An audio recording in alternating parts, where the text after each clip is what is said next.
नमस्कार साथियों, मैं गोविंद शर्मा आप सभी का आपके अपने YouTube चैनल एसबी गुरुकुलम पर एक बार फिर से हार्दिक स्वागत करता हूँ। जैसा कि हमने क्लास 11 का मैथ स्टार्ट किया था, उसमें आपका फर्स्ट चैप्टर कंप्लीट हो चुका है, जिसकी एक्सरसाइज भी और कॉन्सेप्ट क्लास भी हमने आपको कवर करवा दी है। तो हमने कल से आपका रिलेशन एंड फंक्शन यानी कि चैप्टर नंबर 2 स्टार्ट किया था, जिसमें हमने कल की क्लास कवर की थी, जिसमें हमने देखा था संबंध से रिलेटेड जितने भी आपके कॉन्सेप्ट बन रहे थे वो वाले देख लिए, और कार्तीय गुणनफल के बारे में भी हमने देखा था, और देखा था कि दो क्रमित युग्म कब बराबर हो सकते हैं, वो कंडीशन आपकी सारी ही हमने कल कवर कर ली थी। तो आज की क्लास में हम देखने वाले हैं कि फंक्शन क्या होता है, यानी कि फलन के बारे में जितने भी आपके कॉन्सेप्ट बनते हैं वो सारे ही देखेंगे, और कुछ फलन है ऐसे उनके ग्राफ भी हम आज की क्लास में देखेंगे। यदि आपने प्रीवियस वीडियो नहीं देखी है कि रिलेशन क्या होता है, तो जाकर के आप चैनल पर देख सकते हो। हमने आपको वीडियो अपलोड कर दी है, आप जाकर चैनल पर देखोगे तो क्लास 11 के मैथ्स के नाम से आपको प्लेलिस्ट मिल जाएगी। वहां आपको जितने भी यानी फर्स्ट चैप्टर की भी जितनी वीडियो थी, पहले हमने कॉन्सेप्ट कराए थे और उसके बाद आपकी एक्सरसाइज कराई थी, वो भी आपको वहां मिल जाएंगे। और इसी के बाद कल से हम इस चैप्टर की फिर एक्सरसाइज लेकर आएंगे। 3 एक्सरसाइज हैं, 3 दिनों में हम सारी ही एक्सरसाइजों को आपको कंप्लीट करा देंगे। और उसके बाद आपका आएगा अगला टॉपिक ट्रिग्नोमेट्री। बहुत ही इंपॉर्टेंट होगा अगला टॉपिक भी, इसलिए आपको कोई भी वीडियो मिस नहीं करनी है। और यदि आप चैनल पर नए हो तो चैनल को सब्सक्राइब करना ना भूलिएगा, और वीडियो को एक बार शेयर जरूर कर दीजिएगा, जिससे कि आपके ग्रुप में और बच्चे भी हों जो इस बार यूपी बोर्ड के एग्जाम में अगली बार आने वाले हैं, वो यहाँ से अपने क्लास 11 का अच्छे से तैयारी कर पाए। क्योंकि जब आपका क्लास 11 का सिलेबस कंप्लीट हो जाएगा, तो उसके बाद हम क्लास 12 का भी मैथ आपके साथ वन बाय वन सॉल्व उसको भी एक्सरसाइज करेंगे और कॉन्सेप्ट भी उसके देखेंगे। तो चलिए स्टार्ट करते हैं आज की वीडियो को एक बार लाइक और शेयर जरूर कर दीजिएगा। तो आज का टॉपिक है रिलेशन एंड फंक्शन, और उसमें हम देखने वाले हैं फंक्शन, यानी कि फंक्शन क्या होता है। फंक्शन क्या होता है मैं आपको बता देता हूँ। ये यानी कि कोई फंक्शन, यानी कि जिसमें हम कोई वैल्यू डालें, यानी कोई नंबर डालने पर कोई हमको डिजिट, जैसे कि एफ एक्स, इसको किससे हम डिनोट करते हैं, एफ एक्स से या वाई से। यानी कि फंक्शन दे रखा है, यानी कि एफ और क्या होता है फंक्शन। फंक्शन एक्स इस प्रकार दे रखा है कि इसकी वैल्यू क्या है आपकी एक्स। तो यही होता है आपका फंक्शन, यानी कोई वैल्यू डालेंगे, इसको क्या कहते हैं हम, तत्समक। अभी बताऊंगा मैं इसका ग्राफ भी। समक फलन, यानी कि फलन किसे कहते हैं, जिसमें हम कोई वैल्यू डालने से बार बार हमारी अलग अलग वैल्यू आए, उसी को क्या कहते हैं हम, फलन कहते हैं। जैसे कि यहाँ पर आप x बराबर 1 रखोगे, x बराबर 1 रखने पर यहाँ पर f 1 आएगा और क्या वैल्यू आएगी आपकी 1। यदि यहाँ पर x के स्थान पर 2 रखते हैं, तो यानी कि फलन की वैल्यू जो है वो आपकी कितनी आती है, 2। यानी कि बार बार वैल्यू डालने पर बार बार वैल्यू चेंज हो, उसी को क्या कहते हैं हम, फलन कहते हैं। और दूसरी कंडीशन इसकी आपकी बनती है कि अगर चित्र के हिसाब से देखोगे, जो मैंने आपको कल ग्राफ के हिसाब से संबंध समझाया था, उसी समय हिसाब से यदि आप फलन को देखोगे, तो फलन में भी क्या होता है, जैसे कि आपको एक सेट दे रखा होगा और एक दूसरा सेट दे रखा होगा। यानी कि आपको एक सेट दे रखा है ए, उसमें आपको एलिमेंट दे रखे हैं 1 2 3। दूसरा सेट बी दे रखा है, जिसमें आपको एलिमेंट दे रखे हैं 4 5 6। ये 3 एलिमेंट ए में दे रखे हैं, बी में भी 3 एलिमेंट ही दे रखे हैं। तो वहां आपको बताना है कि इसका फलन किस प्रकार से आपका संभव हो सकता है, क्योंकि हर एक कंडीशन नहीं हो सकती। संबंध के लिए हर एक कंडीशन हो सकती है, लेकिन फलन के लिए कुछ आपकी स्पेशल ही कंडीशन होती है। जैसे कि ए एलिमेंट दे रखा है, तो ये हो गया ए। हमको फलन बताना है, यानी कि फंक्शन आपको बताना है ए से बी में, यानी कि जो फंक्शन है वो किसमें बताना है, ए से बी में। तो ए में एलिमेंट दे रखा है आपको 1 2 और 3, और बी में भी एलिमेंट आपके दे रखे हैं, यानी कि अवयव दे रखे हैं 4 5 और 6। तो फंक्शन कब हो सकता है, फंक्शन तभी हो सकता है आपका जब ए सेट में जितने भी आपके एलिमेंट दे रखे हों, उन सभी का संबंध बी एलिमेंट के एक एक बार से ही हो रहा हो। यानी कि इसके सभी एलिमेंटों से एक बार तीर आपका जरूर निकलना चाहिए, वो भी एक ही बार निकलना चाहिए। जैसे एक का 4 के साथ, 2 का 5 के साथ, 3 का भी आप 5 के साथ संबंध दर्शा सकते हैं। लेकिन आपका यहाँ जैसे 2 3 एक ही वेब पर लगे हुए हैं, यानी 5 बार कितने, 2 से भी संबंध है, 3 से भी संबंध है, तो आप कह सकते हो फलन है। लेकिन आप ये नहीं कह सकते कि 2 का 5 से भी है और 2 का 6 से भी संबंध है, तो आप इसे फलन नहीं कह सकते, क्योंकि जिस भी सेट से आपको संबंध दिखाना है तो उसके सबसेट में जितने भी आपके वैल्यू हैं उनका सिर्फ एक ही बार आपको दूसरे एलिमेंट से संबंध हो सकता है, यानी कि 2 का सिर्फ 5 से ही हो सकता है। लेकिन इधर वाले एलिमेंटों का कितने भी संबंध हो सकता है, यानी एक से भी इसका संबंध नहीं हो सकता। ऐसा भी दूसरी कंडीशन बन सकती है, जैसे कि आप देखोगे, यहाँ से देखोगे, इसमें आपको एलिमेंट दे रखा है एक, इसमें दे रखा है दो, या 3 और 4। तो ऐसा भी हो सकता है कि दोनों का एक ही से हो, एक का संबंध है आपका 4 से भी और 2 का संबंध है 4 से भी, तो इसको भी आप क्या कहोगे, फलन ही कहोगे। कंडीशन है कि इधर में जितने भी एलिमेंट दे रखे हों उन सभी का एक बार तो जरूर ही तीर निकलना चाहिए, उसी को क्या कहते हैं, हम फलन कहते हैं। तो इसमें ये वाला आपकी नहीं होगा, क्योंकि एक बार निकलना चाहिए, तो ये वाली कंडीशन आपकी इसमें नहीं आएगी। तो ये वाली कंडीशन होती है आपकी फंक्शन की। जैसे आप रोस्टर फॉर्म में देखोगे तो क्वेश्चन क्या आता है आपके एग्जाम में, वो मैं आपको बताता हूँ। मैं उम्मीद करता हूँ कि यहाँ तक की जितनी भी बातें मैंने आपको बताई हैं वो आपको अच्छे से समझ में आ गई होंगी। तो अब चलते हैं, जैसे कि आपको रोस्टर फॉर्म में दे रखा होगा,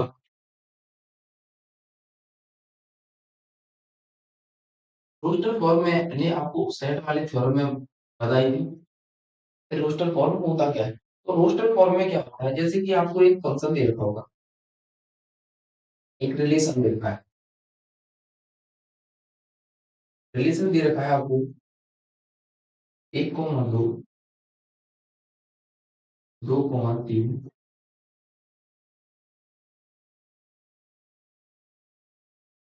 1,4 लिखिए, और 3, 5,6। ये आपको बताना है कि रिलेशन है और फंक्शन है, दोनों ही कंडीशन इसमें बतानी है, क्या रिलेशन है। रिलेशन तो आपने यहाँ लिख दिया, यानी कि एक का संबंध 4 से, तो ये तो सीधी सीधी बात है, रिलेशन तो पक्का ही होगा। जैसे कि अब आप चित्र के हिसाब से देखिए, आपको चित्र देखना सीख जाओगे तो डायरेक्ट ही आप बता सकते हो कि आपका फंक्शन है या नहीं। तो ऐसे कल की वीडियो में मैंने आपको बताया था, जो आपके कोष्टक में ब्रैकेट में लिखे हुए होते हैं, तो उसका जो पहला होता है वो क्या होता है, आपका प्राइम। क्या होता है, प्राइम, यानी सेट ए का एलिमेंट ये होता है। सेट ए के एलिमेंट क्या होंगे, 1, 2 और 5। क्या होंगे, 1, 2, 5। इन्हीं को क्या कहते हैं, मैंने आपको कल भी बताया था, क्रमिक युग्म भी कहते हैं। दूसरे जो तत्व हैं वो क्या होते हैं, आपके बी एलिमेंट के तत्व होते हैं, यानी 4, 3 और 6, यानी 4, 3, 6, ये आपके एलिमेंट हो। अब उसने कहा है कि ए का संबंध किससे हो गया, 4 से, यानी ए का संबंध किससे हो गया, 4 से। 2 का संबंध किससे हो गया आपका, 3 से। और 5 का संबंध किससे हो गया है, 6 से। यानी कि सभी का एक ही की बार संबंध हो रहा है, तो इसका मतलब है इसको हम क्या कह सकते हैं, फंक्शन कह सकते हैं। आप इसको क्या कह सकते हो, फंक्शन कह सकते हो। इसी टाइप का आपके एग्जाम में क्वेश्चन पूछा जाता है। यदि यहाँ पर हम कर देते हैं, दो के स्थान पर एक कर दें, 1,3 कर दें, अब कहा जाए कि ये रिलेशन है, वो क्या आपका फंक्शन है या नहीं है। तो आप चित्र से देखिए, जो पहले क्रमिक युग्म के पहले अवयव दे रखे हैं वो क्या होते हैं, प्राइम, यानी फर्स्ट फर्स्ट वाले सेट के आपके अवयव होते हैं। तो फर्स्ट वाले में क्या दे रखा है, यहाँ पर भी एक, यहाँ पर भी एक, यानी दोनों में एक एक दे रखा है, तो आपको एक ही बार लिखना है, यानी एक ही। अब क्या दे रखा है आपको, 5। यहाँ पर क्या दे रखे हैं, जो दूसरे अवयव होते हैं क्रमिक युग्म के, वही क्या होते हैं आपके कोडोमेन, यानी कि सेट 2 के आपके एलिमेंट होते हैं, तो यानी 4, 3 और 6। अब उसने कहा है कि एक का संबंध किससे है, 4 से, और क्या है, एक का संबंध किससे है, 3 से। एक का संबंध किससे हो गया, 4 से, और एक का संबंध हो गया 3 से, और 5 का संबंध है 6 से। तो अब बताइए क्या ये फंक्शन होगा, तो नहीं होगा, यानी ये फंक्शन नहीं होगा, फंक्शन नहीं होगा। क्यों नहीं होगा, क्योंकि इस फर्स्ट वाले सेट से आपका एक बार एलिमेंट से 2 तीर जा रहे हैं, एक से 2 तीर नहीं जानी चाहिए फंक्शन में। रिलेशन हो गया, लेकिन फंक्शन तब तक नहीं होगा जब तक आप सिर्फ इधर वाले एलिमेंट से एक बार ही एरो जाएगा। इधर दो लग सकते हैं लेकिन इधर सिर्फ एक ही होगा। जैसे आप 1 से 4, यहाँ पर भी आप कह दीजिए, इसको हटा के यहाँ पर भी 5 से 3 कर लीजिए, क्या ये फंक्शन होगा या नहीं होगा, इसमें बताना है। तो इसमें बताओगे तो जैसे यहाँ पर दे रखा है 1 और दे रखा है 5, यानी पहले में कितने हो गए, 1 और 5 आपके एलिमेंट हो गए। दूसरी वाले में सिर्फ 3 दे रखा है, तो यानी 1 का संबंध है 3 से और 5 का भी संबंध है किससे, 3 से। यानी कि इधर से दोनों से एक एक बारी एक तीर तीर निकल रहा है, और इधर बेशक 2 लग जाए 3 लग जाए कोई दिक्कत नहीं होती। लेकिन जिस सेट से हमको दूसरे सेट से संबंध दर्शाना है, तो उसके पहले सेट से सिर्फ एक एक बार ही तीर सभी से निकलना जरूरी होता है। यही नहीं है कि आप एक को छोड़ दो, 2 से सेट लगा दो, यानी यहाँ 5 से को छोड़ दोगे तो आपका फंक्शन नहीं बनेगा। तो ये वाला तो आपका फंक्शन बन जाएगा। तो यही था फंक्शन से रिलेटेड आपके जितनी भी कंडीशन बनती है, इन्हीं से आप क्वेश्चन यहीं से बनते हैं।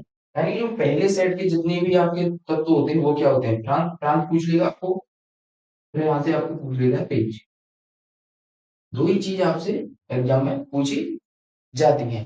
तो अब देखेंगे हम कुछ फंक्शंस के ग्राफ देखेंगे कि किस टाइप से उनके ग्राफ बनते हैं, और आप आसानी से ही फिर ग्राफ भी बनाना सीख जाओगे। जो आपके सिलेबस में ग्राफ दे रखे हैं उनको मैं आपको बनाना सिखाता हूँ। तो सबसे पहले जो ग्राफ है फंक्शन का,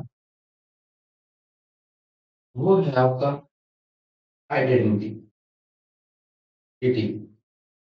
आइडेंटिटी इसको कहते हैं तत्सम फलन। तत्सम फलन क्या कहते हैं, यानी पहला दे रखा है आपको फलन आइडेंटिटी, यानी कि तत्समक फलन। इसका जो आपका फॉर्मूला होता है वो क्या होता है, एफ एक्स बराबर के एक्स। ये आपका फंक्शन बनता है, यानी एफ एक्स बराबर है। इसका हमको ग्राफ बनाना सीखना है कि किस टाइप से आपके ग्राफ बनते हैं। तो आपको सबसे पहले क्या है, कोऑर्डिनेट बनाना है। कोऑर्डिनेट ये आपकी होती है एक्स अक्ष प्लस के, ये होता है आपका एक्स माइनस के। इसको कहते हैं हम एक्स अक्ष, जो खड़ी होती है ऊर्ध्वाधर होती है उसको कहते हैं वाई। ऊपर की तरफ y प्लस का होता है, नीचे की तरफ y माइनस का होता है। और डिटेल से हम इसके बारे में कोऑर्डिनेट ज्योमेट्री यानी कि निर्देशांक ज्यामिति के बारे में समझेंगे। यहाँ आपका होता है मिड में 0, इधर 1, इधर 2, इधर 3, इधर 4, इधर 5। इधर देखोगे तो -1, इधर देखो -2, इधर देखोगे -3, इधर माइनस के 4। और ऊपर देखोगे y की तरफ, तो y की तरफ क्या होता है, ऊपर होता है प्लस का 1, इधर +2, इधर +3, इधर +4, इधर +5। नीचे देखोगे तो -1, -2, -3, -4 और -5। अब देखना है कि हमको ग्राफ कैसे बनता है। यानी जो ऊपर y अक्ष के ऊपर जाता है या नीचे जाता है, वही क्या होती है, हमारी रेंज होती है। वो क्या कहलाती है, y अक्ष पर जितना ऊपर ग्राफ जा रहा है उतना ही नीचे जा रहा है, उसी को क्या कहते हैं हम अपनी रेंज कहते हैं। और जो एक्स अक्ष पर दाएं से बाएं जितनी भी आपको वैल्यू होती है वही क्या होती है, डोमेन कहलाती है। जैसे कि हम यहाँ पर फंक्शन में क्या डाल रहे हैं, मैंने भी बताया जो वैल्यू हम डालते हैं उसी को क्या कहते हैं, डोमेन। यानी यहाँ पर हम एक्स बराबर क्या डाले, एक्स बराबर डालते हैं +1। +1 डालने पर यानी कि जो एक्स की वैल्यू आती है वही क्या होती है, हमारी फंक्शन ऑफ एक्स। इसको हम वाई भी से डिनोट भी कर सकते हैं, यानी कि y बराबर फंक्शन ऑफ x, एक ही बात है, बराबर के x दे रखा है। यानी x बराबर जब +1 डाला तो y बराबर क्या मिली, वैल्यू मिली हमको 1। क्या मिली, y बराबर 1। यानी कि x की वैल्यू डालने पर y की वैल्यू क्या मिली आपको 1। यहाँ पर हमने डॉट लगा लिया क्योंकि ग्राफ हमको बनाना है। जब आप x बराबर 2 डालोगे तो x की वैल्यू कितनी, y की वैल्यू कितनी मिलेगी, यानी कि y की वैल्यू मिलेगी आपकी 2। y की वैल्यू कितनी मिलेगी आपको, 3 डालोगे तो 3 मिलेगी, 4 डालोगे तो 4 मिलेगी। पॉइंट की वैल्यू भी डालोगे तो इन्हीं के बीच में आपकी वैल्यू आएगी। यदि -1 डालोगे x बराबर, तो y की वैल्यू मिलेगी -1। 2 डालोगे तो -2, -3 और -4। इस टाइप से आपको वैल्यू मिलती चलेगी। जब इन सभी पॉइंटों को आपस में मिलाओगे यानी कि जब इन पॉइंटों को आपस में मिलाओगे तो आपको ऐसी रेखा मिलती है। इसी को कहते हैं y इक्वल टू एक्स का ग्राफ कहते हैं। इसी को क्या कहते हैं, y इक्वल टू एक्स का ग्राफ कह लो। एक ही बात होती है, या आप फंक्शन ऑफ एक्स का भी ग्राफ इसको कह सकते हो। दोनों ही बात एक ही होती है, क्योंकि मैंने बता दिया कि y equal to F X ये आपका मान लिया जाता है। तो यही होता है आपका तत्समक फलन का ग्राफ।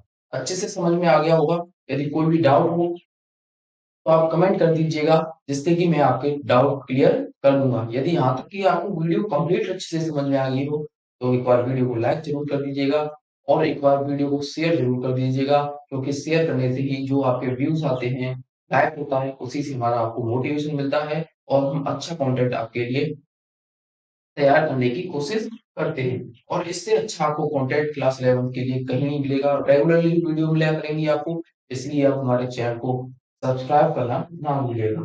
अब चलते हैं नेक्स्ट ग्राफ की तरफ। आपका होता है पैराबोलिक फंक्शन, यानी परवलय फंक्शन। परवलय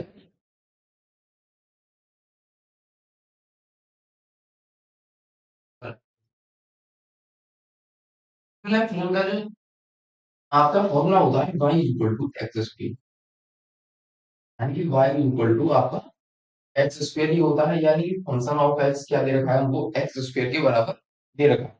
जब इसका भी ग्राफ बनाएंगे तो क्या बनाएंगे आप, एक्स अक्ष, ये दे रखा है आपको वाई अक्ष। यहाँ पर प्लस की वैल्यू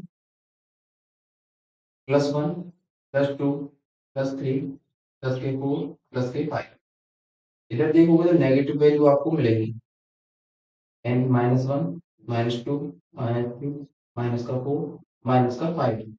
यानी y ऊपर क्या होता है आपका प्लस होता है, तो y की वैल्यू इधर आपको पॉजिटिव मिलेगी, यानी +5, +4, +3, +2, +1। नीचे लोगे तो नेगेटिव में आपको वैल्यू, यानी -1, -2, -3, -4 और -5। तो अब देखेंगे कि यहाँ से यदि हम x की वैल्यू डालते हैं तो y की क्या वैल्यू आती है। यानी जब x की वैल्यू डालोगे, x की वैल्यू डालोगे आप 1,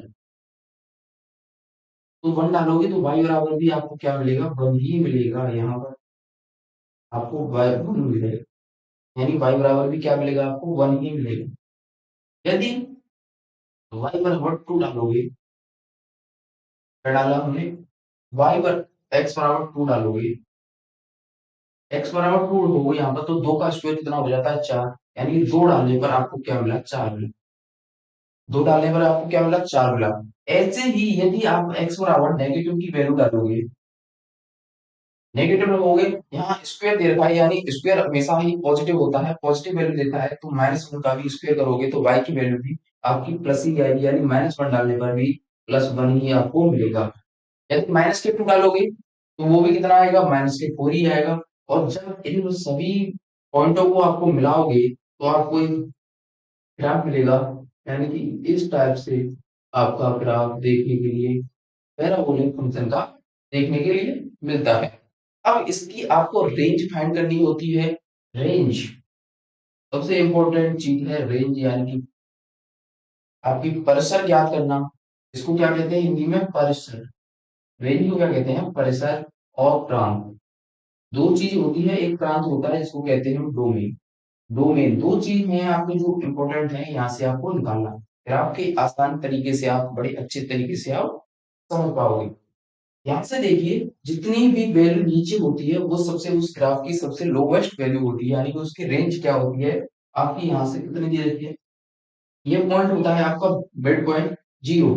यानी कि 0 तो इसकी वैल्यू होती है, और कहाँ तक चलती है, यानी कि ये वैल्यू ऊपर तक ग्राफ बढ़ता ही जाता है, बढ़ता ही जाता है, यानी कि इनफाइनाइट तक इसकी वैल्यू चलती रहती है। यानी कि 0 से लेकर इनफाइनाइट तक की इसकी वैल्यू कर करके आती है। और इसकी अगर डोमेन की बात करोगे तो हम 3 भी रखेंगे, 4 भी रख सकते, यानी कुछ भी वैल्यू इसमें रख के देख सकते हैं। तो इसकी जो डोमेन आती है वो आती है आपकी माइनस इनफाइनाइट से प्लस की इनफाइनाइट। और कह सकते हो कि या तो ये होगा, या आर भी लिख सकते हो, R for real number. Real number क्या होते हैं, नंबर लाइन पर जितनी भी वैल्यू होती है वही क्या होती है आपकी रियल नंबर होती है। यानी कि माइनस इनफाइनाइट से प्लस के इनफाइनाइट तक की सभी वैल्यू या हम कह सकते हैं कि रियल वैल्यू इसकी डोमेन होती है। रेंज क्या होती है? 0 से इनफाइनाइट आपकी इसकी डोमेन निकल करके आती है। तो अब चलते हैं अपने नेक्स्ट कॉलम की तरफ।